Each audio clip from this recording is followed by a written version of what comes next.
Hi, everybody. Once again, it's time for Politics by Jake. This is the edition for June 14th, 2024. It's 7 a.m., and we're talking to you here from beautiful Loma Linda, California. What this is I talk about at the beginning of every show, it's kind of a summary overview, and it's specialized and specific to certain topics. There are certain topics that we cover over again and again, and if you're a regular listener to the show, you will hear that. But it's kind of not just a reporting of that, because I know, for example, that all of you know, for example, that Donald Trump is now a convicted felon on 34 counts. I know that you generally know about what's going on in Ukraine in a very general way. I know that you know about what's going on in the Middle East in a very general way. The idea of this is kind of a strategic summary and overview, and especially with suggestions as to what to do. And the premise is that everybody can do something. And we try to provide not only information and more in-depth information about what is going on and try to direct you in the proper way, but we also want to give you these solutions. So we're dealing with what I think most people would agree is a sustained period of rapid-fire historical events of significance. There's just really quite a lot going on, and there's more happening now than there have been. In other words, there just seems to be one thing after another, one crisis after another. And of course, this is complicated by the presence of what I think is a desperate fascist movement inside the United States, which has taken hold since 2015, although I would argue that fascism or proto-fascism, which is a nascent form of fascism, like the beginning type of fascism, not the end result, but the start of it, nascent, it's taken some crushing defeats. I mean, the fact that Donald Trump has been convicted on 34 of the 34 counts and is now a convicted felon means that they've lost their totem. And this is a crushing defeat. And you can see this by the desperate, and I refer to them as desperate, and they are, the necessity that they have to hold on to this, and the fact that even low information voters tend to understand that when you have a situation where your totem, because that's what Trump is, he's not a real leader. He's a totem. He's a figurehead. He's a puppet. Almost, he's dangerous in and of himself, but a great danger also lies in those who are behind him. Those, for example, who have proposed Project 2025, which we talked about on this show and which we'll be getting into a little bit. But they're determined to fight to the bitter end. And we see this in the fact that I would say not 36 hours, and I may be wrong about this, it may be longer, it may be a longer time, after the convictions, they were in disarray. They came up with the idea that, number one, these are fake conditions. Number two, it's politically motivated. And they always felt the action was politically motivated. The New York action was politically motivated. So number one, it's a fake condition, fake conviction. Number two, it's politically motivated. Number three, Trump didn't do anything wrong. Number four, the judicial system is corrupt. And they kind of sort of have something on this in a certain sort of a way, and we're going to be talking about that in a little while. But this is what they're doing, and they're proposing all sorts of things that supposedly prove this. And it's desperate. If you go on social media, if you go on Twitter X, you can see that they're talking about just this very thing. And it's just desperate because their totem has been attacked. And you must realize, I know you do, that, but I'll reiterate it just in case you don't know, is that some people think that Trump is God.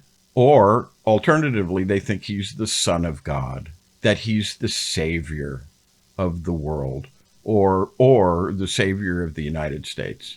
And lastly, if they don't think any of these things, they allow as how he is something of a prophet of God. And so you have this cult aspect, which is the worship. And I think some people who are in the movement don't look at it this way, but unfortunately, many do. And these are logic challenged, these are fact challenged, these are reasoning challenged. They can't reason. They're unable to use logic. And Marx called these, some of them, the lumpen proletariat, which means rags. These are people who have fallen out of the middle class for one reason or another, and there are several reasons why this could have occurred. It could be economic, it could be physical, they could have a physical condition, it could be psychological. Unfortunately, there are a lot of people who have caved in to the stresses of society and have become a bit unbalanced. They see things in the sky, they think they're hearing the voice of God telling them that Trump is God, that Trump is the king, and so on and so forth. And so you have this unfortunate situation, and it's really too bad. But these are the people about whom Marx talked when he said lumpen proletariat, and lumpen in German means rags. So that was interesting. I don't know if that's the phrase I would have coined, but it's an apt phrase once you understand it. It's not too difficult to understand. And the reason that you have fascism, and this is fascism, as we've talked about before, is the combination of a reactionary political thought or social thought or cultural thought or mores, customs, traditions, etc., backwards, not forward looking, combined with the pursuit of violence or the support of violence in order to achieve these goals. And one of the reasons that you have fascism, and I think it's a big reason, is because of the hedge fund hyenas, the zombie bankers, the oligarchs, and generally what you could refer to as the money power. I mean, we have names for some of these people, but you could call it Wall Street, you could call it corporate, you could call it oligarchs, you could call it plutocrats. But the money power actually works. We use those names, but money power works. And they're generally determined to retain the advantage that they have obtained in consequence of globalization. And remember, this was something that started in the days of Ronald Reagan, because you had a situation where you had the collapse of the Soviet Union, the collapse of the Warsaw Pact, and it took the form of a prolonged reaction in which the finance oligarchs moved in, tended to rule the world. Labor unions, working people were trodden down, crushed brutally through austerity regimes, something called neoliberal economics, and the like. And now we've got this problem, and this is a particular problem. And we have, as a consequence of the imposition of, we have a kind of a genocidal killer austerity that has gone along with this last phase. And they're telling people that they have to be austere, but they themselves are not being austere. In fact, their standard of living is increasing while the standard of living for everyone else is either static or in many cases it's going down or it's becoming harder to maintain. Governing institutions are not able to provide economic justice for working people. And I mean, when we talk about that, we're talking about, like, for example, the 6,000 or the 60,000 factories that were sent overseas under Wall Street auspices, like when Mitt Romney came to town. And there's a movie, a kind of a documentary on the internet called When Mitt Romney Came to Town. And he was with a company called Bain Capital. And what Bain Capital did is they would go into a community, take over a factory, and they would shut it down. They would loot it. And when it was just like watching Goodfellas, when they'd taken all that they could out of a business, when there wasn't anything more that they could steal, or any more revenue, they would torch it for the insurance money. And this is essentially another kind of way of doing that. This is Mitt Romney. This is one of the persons that Republicans think is a true conservative. He's a slash and burn capitalist. There's just no way else to describe this. And he is not someone who ought to be held up to esteem. And it is a sad day in this country when the likes of Mitt Romney are held up as a somewhat savior of the nation and someone who can impose a true conservative sensibility, because he's not a conservative at all. Few of these people are conservative. So we're in the last phase of globalization now, and you have, besides that, besides the things that I just described, you have other things. You have other certain objective factors. You have COVID, for example. That was pretty tough. You have Putin. You have Xi. These people are basically dictators. They're emperors, presidents for life, whatever you want to call them. And you have the growth of the labor movement, which is a counter position to fascism. All of these enter into it. All of these spell doom for these exalted financiers, but they're fighting to maintain it. And that's what Trump embodies for them. As we said before, he's kind of the chosen vessel, after a manner of speaking. And the oligarchs and the financiers and the money powers know that he is that.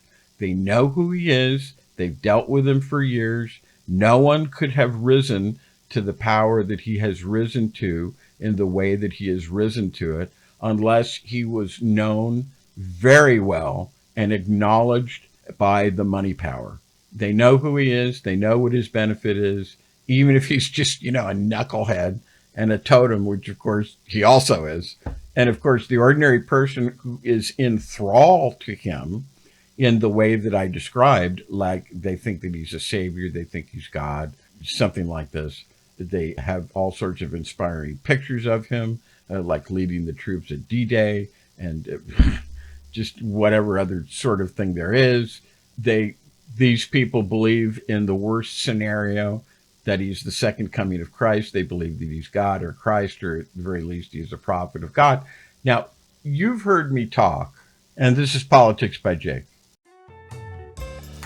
And now let's pause for a brief commercial message. Hi, this is Jake with Twain Consulting, and I'm back again to talk to you about one of these little wrinkles that can cause a lot of problems and a lot of happiness for people who actually want to own a business, or who have just started a business, or who have been operating a business now for some time. It doesn't really matter. My guess is that you wanted asset protection. That's one of the reasons for starting a business. You wanted to grow wealth, and you wanted to protect the wealth that you created, and you thought that a limited liability company or a corporation would be the way to do that. But did you know that just creating a corporation or a limited liability company does not guarantee that at all? Do you want to know if there's any way to fix that? Go to www.jakelaw.me. That's JAKELAW.me, and watch my video where I talk about this very important thing, and then set up a time where we can have a phone conference, or call me directly now at 573-454-1168. That's 573-454-1168. Call now. And now let's get back to Jake and Politics by Jake. And this is Politics by Jake, and we're back. Now, you've heard me talk about the sacred franchise, and the sacred franchise is the vote. It's just simple. So many of these things are not rocket science. They're things that anybody can understand. And the vote is the baseline. It's the fundaments of democracy. And I wanted to bring up something that's going on right now. You have in the European Union, you have Hungary, which is kind of an unfortunate nation. If you go to Politics by Jake / or rather YouTube at youtube.com / at Politics by Jake, I have a video that I do on Hungary. We'll talk about Hungary on the show, but if you want to get to that before you hear it on this show, go to that at Politics by Jake on YouTube, and there's a video there where I talk about Hungary at great length. And Hungary is led by a kind of, I don't know what to say. He's a tool.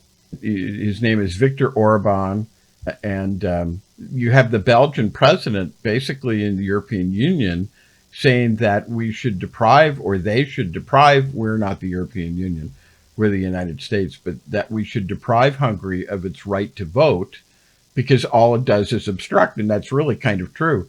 Now, this shows how crucial and how simple the fight is against fascism, because we look at how valued, how prized the baseline fundamental franchise of the right to vote is in this case. We talk about it here. It is sacred. But while a lot of these things we talk about are historical, and you have to basically sit and be patient and listen to me talk about them, nevertheless, they're not rocket science. This is not rocket science. Everybody can understand the vote. I know that all you listening to the sound of my voice understand the concept of the vote.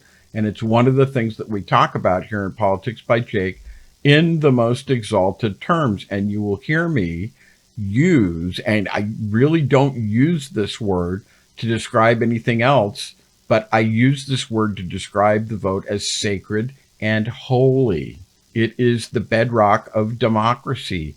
It is the fundament of freedom. And here, of course, you have this situation where this sacredness of the vote has translated into the European. This is the European Union. This is the march of democracy. And so you have the situation in the European Union where they're talking about taking this away, this valuable tool from this benighted and unfortunate nation, Hungary, because its president, Viktor Orban, all he does is obstruct and block the things that the European Union are trying to do, of which, of course, in this case, is to assist in the common defense against Russia's attack, this really unprovoked, really dastardly violation of treaty, which is the Budapest Memorandum of 1993, by which Ukraine voluntarily denuded itself and made itself defenseless by giving up voluntarily its nuclear weapons in order to obtain, territorial guarantees from its predatory neighbor, territorial guarantees of sovereignty in its own country. And of course, the Russians did this because, number one, in 1993, it was a different presidency at that time, but the Russians have trampled on that treaty because of and as a consequence of their actions in February of 2022. We all saw that, although arguably you have some people supporting the Russians against Ukraine. And once again, it is these MAGA types, it is these Trump types who have been taken over by Trump. The Republican Party has generally been taken over by Trump, and these people live in fear. And they actually kind of show their true colors, because whereas at one time they were willing to be against Russia, now they're for Russia.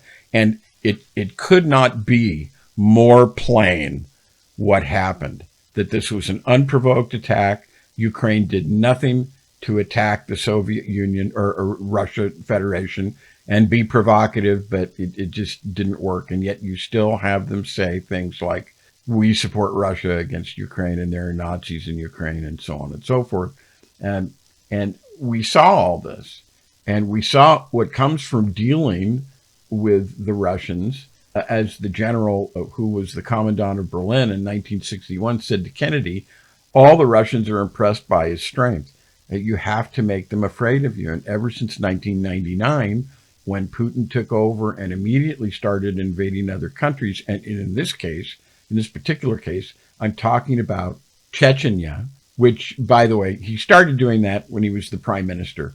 We need to be historically honest here. He started doing that when he was prime minister, but when he was installed, and this is the only way to describe it because there are no free elections in Russia. But he was installed in January of 1999 by a group of oligarchs who were willing to look the other way, who didn't care about the welfare of the Russian people, and certainly he doesn't, who didn't care about democracy, who didn't care about the welfare of the Russian people except what they could get out of them by having Russia in return for this looking the other way at the depredations of a person who is clearly a man of blood, Vladimirovich Putin.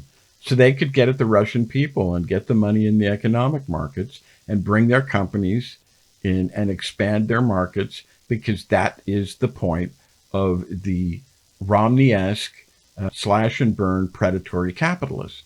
And we'll have more discussion about the situation of Ukraine later in the show. This is Politics by Jake. And now here's a word from one of our sponsors, Twain Consulting. Hi, I'm Jake with Twain Consulting. For my great product, Get It in Writing. Did you know that the Wall Street Journal, Entrepreneur Inc., all prominent business periodicals say that 80% or more of all businesses are operating without the proper stable of business forms, and that there are 10 absolutely positively essential business forms that businesses should have, but that they don't have? As a business owner, do you want to avoid growing pains in your business? Do you want to minimize client confusion, missed opportunities, bad business dealings, lawsuits? Well, that is what Get in Writing is designed to do. This program is designed to keep you out of trouble, streamline your business, and make you more profitable. If you were to go out and buy all these forms individually, you could wind up spending more than $25,000. $25,000! Amazing! But if you take advantage of this opportunity, you will spend far, far less than even $1,000. Go to my website now, www.jakelaw.me, or call me now at 573-454-1168. Call now! Save now! And now let's get back to Jake and Politics by Jake.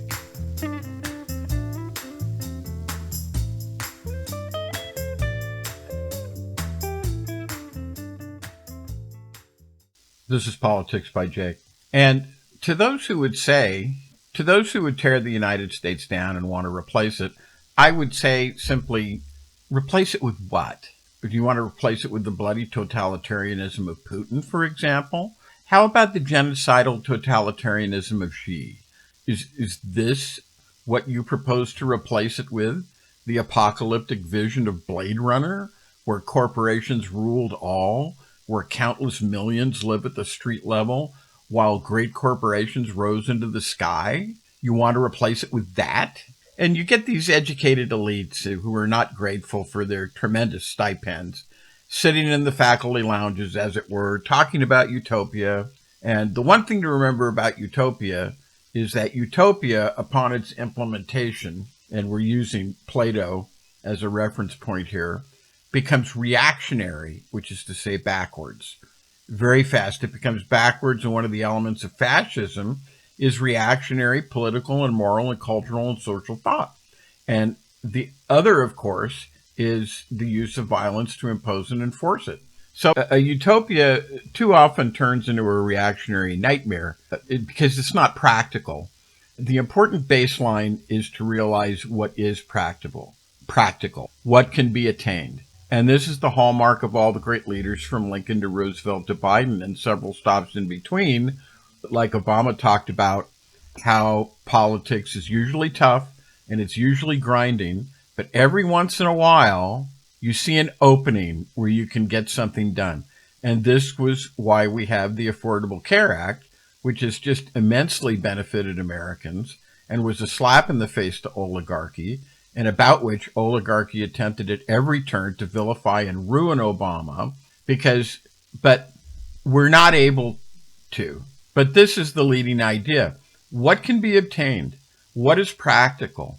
Is it practical, for example, to impose a beneficial regime upon the country of free or very low-cost health care so that they can be productive and so that they can be happy? And, that is the pursuit of happiness. That's what talked about in the preamble of the United States Constitution, so that they can work more, speaking again of practicality, so they can be productive, so that they can live longer, be productive longer, and be a general benefit to society. That's practical. That's something that can be attained. And this is the absolute antithesis of the fascism that we here at Politics by Jake fight against. So, bold, decisive, transformative action, but not to be caught up in an imaginary perfection, which is we're going to talk about in a minute. I'm leading into that. Imaginary perfections, so as to make the perfect, which is, flying up around the stratosphere somewhere, the enemy of the good. And this, of course, the doing of this is the specialty of the ultra-left. This is the specialty of AOC, for example, and Jayapal, to be, just to use one example, so disappointed about the treatment of immigrants, about which, there's definitely something to this. So they distract people, especially the young, who are gullible, who are naive, and who are moral, who want to do the right thing, who are eager, after watching their parents mess things up for 18 or 20 years, or however long it takes, to make a difference, to make their mark on the world. from the fact that fascism is at the gates. The barbarians are at the gates, and that there is one overriding issue now, which is the united front of all reasonable forces. And this just doesn't include just nations. It includes classes like the working class, not the financiers, not the parasites, not exponents of the corporate controlled and corrupt media, but the bringing of the most powerful economic, moral, social, and cultural force in the world. The working class, middle America, the middle class, and even the working poor, the lumpen proletariat of Marx, who, as you can see, Trump is able to buy his deceit. He's able to hold, enwrapped, and enthralled, and direct against the forces of modern fascism. And that is what we need to do. And that is what Politics by Jake stands for. And the way you can tell it is by referring back to the writings of Plato, who, of course, some would say is the scribe of Socrates. Certainly, he was a student of Socrates, and he talked about how a form of goodliness or goodness is floating above the horizon, but notwithstanding this, it is visible for all to see and for all to follow. And that's the thing, that when you see it, you should follow and you should try to implement. Mind you, you will never reach perfection. The form of the good resides in what can be called a paradise of varying form. Once again, both social, cultural, moral, political, governmental, economic, etc. And of course, you have to strive to attain this as much as you can, recognizing at the very same time that there are practical limitations, and you will never reach this paradise of forms about which Plato speaks. But this should not keep you from striving to reach them, recognizing, as the ultra-left do not, as the Jayapals and the AOCs do not, that you will never reach them. And to talk about them in these terms is truly pie in the sky. And that's why the ultra-left appeals so much to the youth, because the youth have this sunny view of things. They just want to reach to this paradise of forms that we talked about. We talk about. These forms, though, they're like Polaris, the polar star. You can navigate with it. You can navigate your course by Polaris, using Polaris, to the things which are practical and the things which are attainable by viewing it. But it is far away. You will never actually reach the polar star. And this, of course, was where the ultra-left go wrong. It is where the ultra-left go wrong, because they propose, by their sectarian attitude, they can reach out and grab perfection, and they can't. And they don't have any programs to do this, only to the extent that someone like Trump, for example, has programs to do this, of which he doesn't have any programs at all, talking about, like, during the times of COVID, how one day magically it would just go away. And magical cures like inundating the body with poisonous substances like bleach, which, by the way, I don't know if you recall this, but if you were watching at the time at the news conference or the press conference, which just made the doctors who were standing by in the press room as he gave this conference and made these crazy statements, had these blanched and horror-stricken looks upon their faces. This is the ilk, and that's why I always say that really the fascist right and the ultra-left, they're kind of the same, because they devolve into this kind of crazy reactionary type of thought that you and I are talking about the ultra-left striving to obtain and proposing that they are the only ones who can attain to this perfection. And so vote for us and do this. And of course, the idealistic, the naive, the well-meaning, of which I have said the youth is very much a part, these with their desire to make the part on the world, with this kind of antithesis or antipathy towards the people who raised them for 20 years, they had the opportunity to see and to judge how these people have gone wrong. That is, like their parents and like their authority figures that they've basically just stood by and watched for all these years, 2 decades essentially, how these people have gone wrong by the fruits of society which they see around them, and who now are captured by these members of the squad, for example, who talk about these things and cannot obtain them, just like RFK talked about these things, but he cannot obtain to them, but it sounds good. And if it helps you get elected, and if it helps put you in the national, international spotlight, that's very good for RFK, for example. It's very good, but it's a false path. And finally, I would say that the ultra-left are blind to their own ulterior motives. I've used the example of how Jayapal, for example, spoke at Columbia, and actually her daughter goes to Columbia, and how nice it is that she threw her ascendancy and her position in the world, in the country around, and was able to get her daughter into Columbia, which is great. When thousands upon thousands upon thousands upon thousands of well-intentioned, well-meaning academically, morally, and otherwise worthies among the youth were not able to do this. So this is what I'm talking about. She was able to obtain this because of her position, and she is blind to her own ulterior motives. And that is the way it tends to be with these people. And this is Politics by Jake. And now let's pause for a brief commercial message. Hi, this is Jake with Twain Consulting, and have you ever tried to get a business credit line? If you did, what's one of the unpleasant things that you found out? You found out that the only way that you can get business credit is if you personally guarantee each and every single loan, each and every single commercial credit line. Now, let me ask you this question. How did that make you feel? If you're like me, I would feel like they were giving with one hand and taking away with the other. If this bothers you, I encourage you to go to my website, www.jakelaw.me, where I talk about this and several other important products and services that can benefit really almost all people listening to the sound of my voice. Call me at 573-454-1168 so we can talk about this, get mad about it together, and see if there isn't some sort of solution. That's www.jakelaw.me. That's JAKELAW.me, M-E. That's www.jakelaw.me, and the phone number is 573-454-1168. And now let's get back to Politics by Jake. He's talking about some very interesting things here, and you'll want to stay tuned. So without further ado, back to Jake. Hi, this is Politics by Jake, and we are back for the show today, June 14th. And I was talking about the ultra-left. I was talking about comments on Utopia and stuff like that, and that's actually very interesting. As I've said before, it's the policy here at Politics by Jake. We know, for example, that that Trump is now a convicted felon. We know that. And there are certain aspects of the news that we don't talk about much except in passing, because we know you already know that. Some other organization is reporting about that.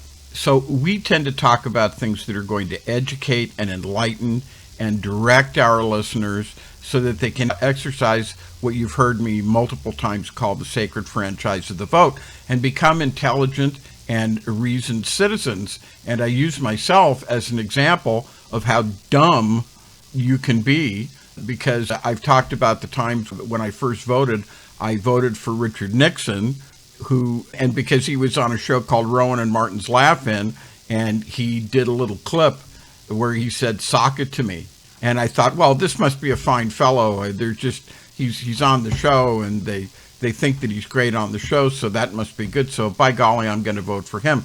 And that I voted for a governor who is a Nelson Rockefeller in the state of New York, because his wife was named Happy. And this was just, I thought, how can you go wrong with a guy who marries a girl and her name is Happy? This must be a good fellow. So I voted for these people. And I voted for Reagan in 1980. Carter was in his way so bad. And there's a story to this, which I'll tell, that is about Jimmy Carter. But I'm not going to tell that now. I'm just going to say I voted for them. And my then wife, who was a legislative aide in Washington, D.C., just laid into me. I mean, she ripped me up one side and she tore me down the other. And this was the beginning of and this was a long time ago, and this was the beginning of my political education and really understanding these things. And so the rest is history, as they say, and here I sit in front of this microphone, Politics by Jake, talking to you about this. But these are the things that we want to talk about, and this is why Politics by Jake talks about the things the way that they do. So finishing up with our comments on talking about the ultra-left, and we're talking about how the ultra-left tends to be kind of pie in the sky, and they draw in the youth who are gullible and naive and so on and so forth. And you heard me talk about this on the last segment, and I'm just kind of closing that segment out right now. They proceed in a very similar way to the way the ultra-right or the reactionary right or the fascist right does, by appealing to these people with regard to these things. And getting back to the ultra-left, if we may go further, and we may say that the disorientation of youth, which seems to be purposed and has many causes, once again, political, social, moral, economic, and even chemical, because of the experimentation with controlled substances they did do. So we're presented with this situation. And the question then becomes how to fight this. How do you fight all this? Jake, you presented us with the situation, but, talk is cheap. What is it that we're supposed to do? And Politics by Jake likes to talk about what it is that our listeners in their individual and several capacities can do. And the way to do it is to return to the New Deal, the principles of the New Deal. And indeed, not all of the New Deal was implemented. Much of it, the New Deal was an economic program that was proposed by then President Roosevelt. And among it, it had a Bill of Rights.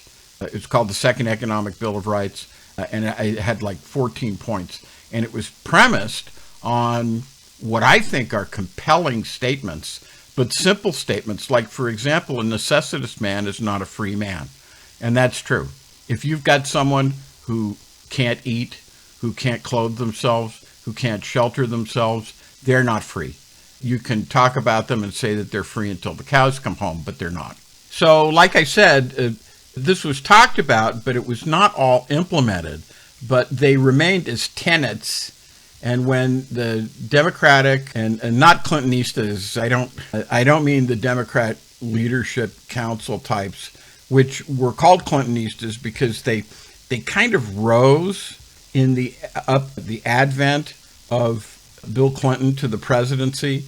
And of course, Bill Clinton was a two-term president, and so there were 8 years to solidify those. They were in power. They're kind of like corporate Democrats is what they were. And these were the people who the Republicans of the Audis used to whine and moan about and say, oh, that we could have Democrats like Bill Clinton. Well, it was Bill Clinton who gave away one of the planks of the New Deal, which was welfare. And he completely signed it away. And he said that it was going away forever, and it has gone away forever. And so basically, and this is the hypocrisy of the then Republican Party, and it is a hypocritical party. We don't like the MAGA fascists here, but because they are. That's what they are. They're really not conservatives. But the conservatives that were spawned during the reign of St. Ronnie the actor and those who came after him, these are the ones who gave us the maggots. These are the ones who gave us Trump. So I hold no brief. We at Politics by Jake hold no brief for these people. So none of this has been implemented, or not none of it, but a lot of it hasn't been implemented and adopted into governments, per se. In other words, no statutes, no rules, nothing in the U.S. code about this. So what we're talking about basically is the New Deal. It's kind of a moderate leftist form of government. It's not the leftism of the ultra-left that we talked about in the previous segment. We're not seeking to crush any of the differentiating constituencies, such as Hillary Clinton tried mistakenly, I think, to be divisive in what is anecdotally at least called the color revolution, by trying to pose and pit these constituencies against one another.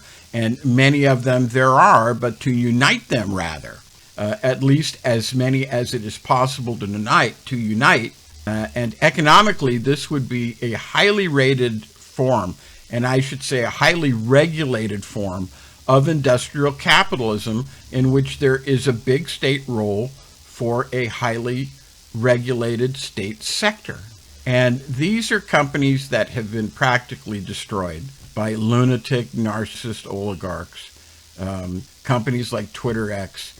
And you actually, after the war, and they became a powerful economic force. But it was largely a sector, which was then eliminated in the rise of neoliberalism. And we haven't talked a lot about neoliberalism, but we will. And the idea is there's no austerity, which is neoliberalism wants to impose upon the populace. And there's equity of outcomes, which is a balanced economic plan. Neoliberalism does not propose just one or two boats at the expense of everybody else. And this is Politics by Jake. And now let's pause for a brief commercial message.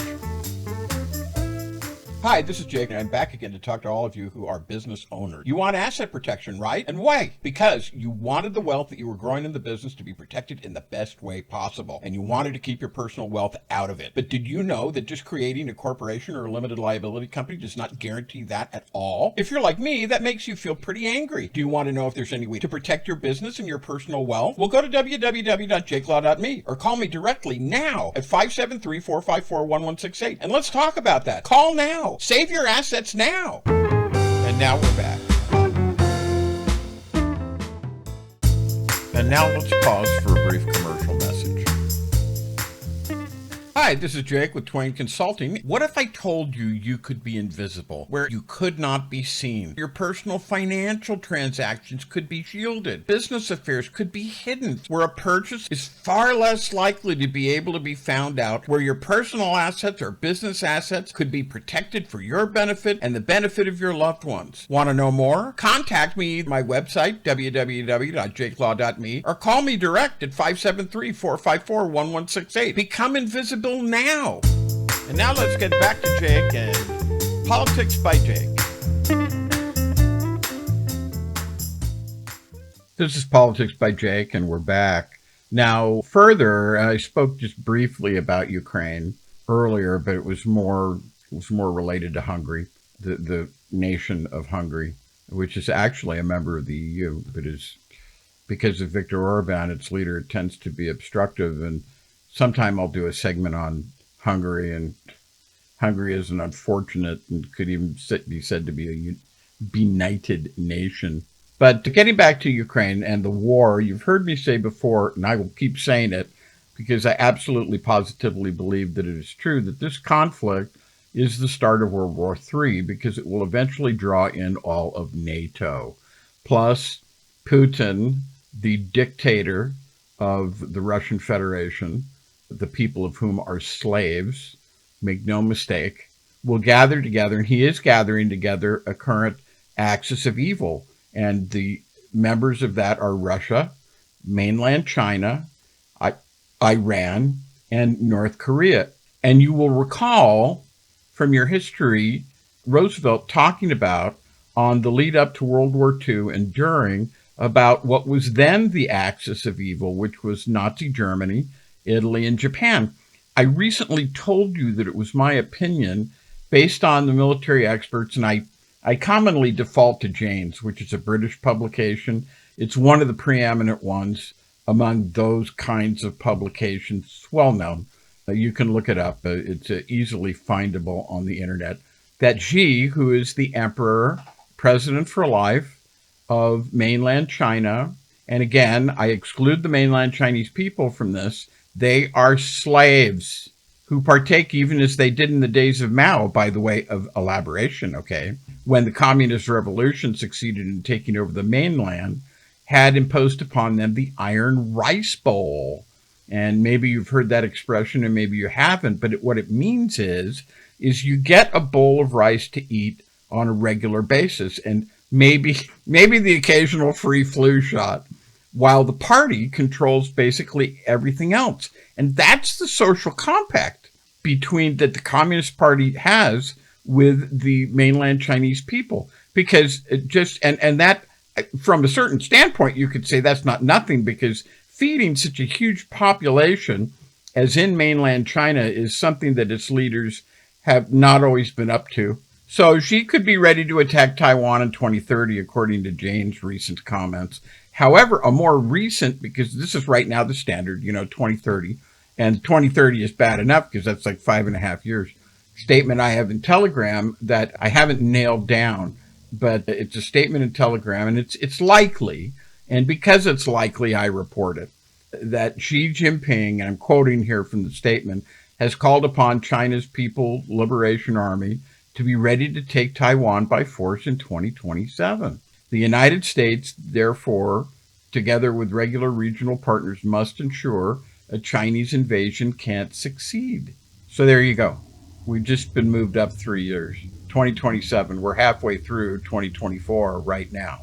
But further, I want to make the observation that the war that Putin is waging, not Russia, not the Russian people, but Putin, is a war of extermination. It is a war of genocide. And genocide is being practiced upon the nation of Ukraine. And it is telling against the Ukrainian people because the men are, even at the ridiculous 4 and 5 to 1 rates that are often being suffered by the Russians, who are, blindly led by their leaders, who tend to lead from the back and not the front. You don't have the leaders on the ground like American military doctrine has, who, if the leadership in the rear are decapitated, can continue the battle. So these Russian cannon fodder, unfortunately, that's the only way to describe it. They don't understand what they're doing. They know that they're hungry. They know that they want to be paid. Their family, in many cases back in Russia, are not doing that well. They want to be able to take care of their family. And, all of these things that motivate the poor are fighting there and dying there at that rate, but they are killing Ukrainians too. And women increasingly are starting to be mobilized, and they're mobilized, but they're going to be mobilized for combat. They already have been mobilized in non-frontline tasks, but they're going to start to have to be mobilized for combat. And increasingly, because of the ratio of the population. And of course, from the Russian Federation to Ukraine, the population differential is just gigantic. And this is what Putin wants. And it's part of his calculus. It's not an incidental thought on his part that just, oh, it happens to happen because I'm doing this. He knows that this is what he's doing. He intends, and he is willing, entirely willing, to kill 500,000, 1 million, 5 million, 10 million Russians or more in order to accomplish the absolute extermination of the Ukrainian race. And when you think about this, this is like the Lebensraum concept of the Nazis. Hitler basically wanted to conduct a war of extermination against the Eastern European people and against the Russians so that he could have that room and settle those lands for Germany. And he did this in Poland too. He did it wherever he went. So in this and many other ways, Putin, really, he's the real Nazi. And there should be no doubt about this. No doubt. This is why I say, you have heard me say in Politics by Jake, this is the beginning of World War III. Because if something doesn't happen soon, Putin will not stop. He is a mad dog. He will absolutely not stop. He will continue on his course.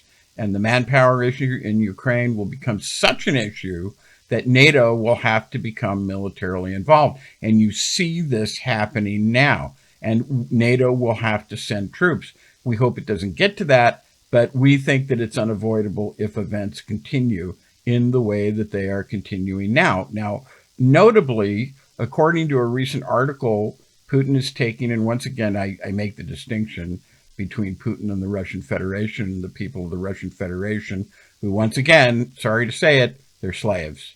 And that's something I'm not going to get into in length right now. They're basically slaves. So are the people of mainland China. They're slaves to Xi and that regime and the concept of the Iron Rice Bowl, which is kind of the implicit compact that the Chinese Communist Party has imposed upon the people of mainland China and said, here, basically take it or leave it. And it's not nothing. Regular food, that's something. So they're going with that. But they're appealing to them on the most basic level. But what Putin is doing, he's taking Afghanistan off the terrorist list. And he's talking about, of course, Afghanistan is a terrorist state. It's completely been taken over by the Taliban, and there are elements of ISIS in there. And of course, they're fighting with one another and in varying degrees. And when asked why the Taliban was being taken off of the terrorist list, the spokesman, who was actually a woman, said that number one, drug trafficking, number two, crime, and number three, now, isn't that a funny thing? But this was a terrorist state being taken off of the terrorism list because of terrorism was one of the reasons. This is the twisting and turning of totalitarian and absolute rulers in order to accomplish and justify what they're doing, because it's obvious that Russia wants to co-opt Afghanistan, which is now controlled by the Taliban, for its own purposes. And this taking them off the terrorist list, it has nothing to do with the Taliban being rehabilitated. They are irredeemable because of their ideology. They're religious fanatics. They're ultra-religious fanatics. It's strongly wedded to religion, and you're not going to change those guys at all. Now, going along the lines of why I think Putin would quit, because I made that comment just recently, it's because when he's one of these absolutists, he's tyrannical. And as some of the opposition observers who are Russians themselves will tell you, Putin has to have this where it's absolutely positively required for him to stay in power. And it was absolutely positively required. I told you about how Germany and Hitler in 1939, they were just basically about out of funds. And the whole reason why they were out of funds in itself was very interesting. But they had to engage in an economic system which is called primitive accumulation, and in order to obtain those assets that they desperately needed. And Poland was the end of this. They targeted other countries, of course, and during the days of appeasement of Neville Chamberlain. But this is not the only reason why Poland was invaded, but it would be incredibly wrong to say that this was not one of the reasons. It would be naive. Wars are conducted for economic gain. Stronger countries overtake weaker countries. And why do they do so? They do so, the reasons they tell their people, are ideological, patriotic, philosophical. They are things that are designed to appeal to the sensibilities of ordinary people. But in the larger picture, for the nation, for the leader, it's economic. And it's also a cynical attempt to prevent him from being killed or experiencing personal sanctions. Putin is very rich, as you can imagine. The wages of sin, as the joke goes, are pretty good. Netanyahu of Israel is like this. He's absolutely positively the same way. Xi, the dictator of China, is absolutely positively the same way. Orban of Hungary is absolutely positively the same way. Little Kim, the madman of North Korea, is absolutely positively the same way. You think he's missing any meals? Guess again. They are vicious, they are bloodthirsty, they are predatory, and Trump actually is basically the same way. And they will not stop, like the mad dogs that they are, against the international rules-based order. And this is the hypocrisy of it. They rail against the international rules-based order, which say what you want about it, and we could certainly have a discussion about it, is not for those things. It's not for genocide. It's not for religious extermination like the mainland Chinese are doing to the Uyghur. It's not for that. And they are mad at the international rules-based order because it fights against them in that which they like to do, these vicious, bloodthirsty, and predatory actions. And to basically close the segment, I would say that because of this, they are mad dogs, and they must be put down, even as a mad dog is put down. And this is Politics by Jake. And I'm afraid that's all. We've reached the end of yet another edition of Politics by Jake. There's just so much to talk about. The next edition will be June 17th at 7 a.m. And in the meantime, like I suggested, if you want to find out more about me or follow me on social media, you can go to my YouTube page, which is youtube.com/@politicsbyjake, where I have not only these podcasts there, but also videos of a lot of other material that you hear me refer to sometimes, but unfortunately, because of time, we don't always get to on this show. And then there's Facebook, where right now my page is just Lawrence Jacobson. That's LAWRENCE, Jacobson, JACOBSEN. And I'm on Twitter X, where my handle is JakeLaw08. That's JakeLaw08. LAW08. And you can see my political comments there, and every once in a while I talk about baseball and hockey too, in case you're interested in that, but mostly political commentary. So we will see you at 7 a.m. on June 17th. Until then, be at peace, be happy, and goodbye.